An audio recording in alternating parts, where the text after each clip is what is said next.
वालेकुम जी ग्रुप के तमाम भाइयों को।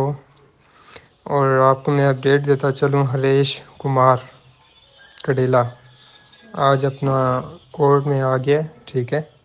और नेक्स्ट 6 जो है इसकी डेट है पेशी की, तो इसलिए तमाम भाइयों को मुबारक हो।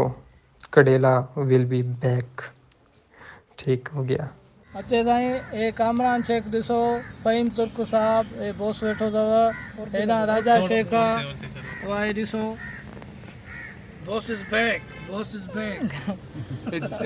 खिलो पियो अचे साईं, जेके यकीन नथो अचे उन्हनि जे लाइ सबूत आहे। सर जे असांजो बॉस अची वियो आहे, हरीश साहब मुबारक हुजो सभिनि खे। खैर सां बेइज़ती थी वई, तबियत तो ॾाढी नासाज़ आहे। जयाल साहब इधर आओ, आओ इधर आगे आओ, आओ तो सही। असांजो बॉस ठीक थी वञे, अलाह बहितर कंदो। हीअ असांजो दोस्त आहे, मुबारक हुजे पापा, मुबारक हुजे। ज़हीर हुसैन खान, ज़ीशान ज़ीशान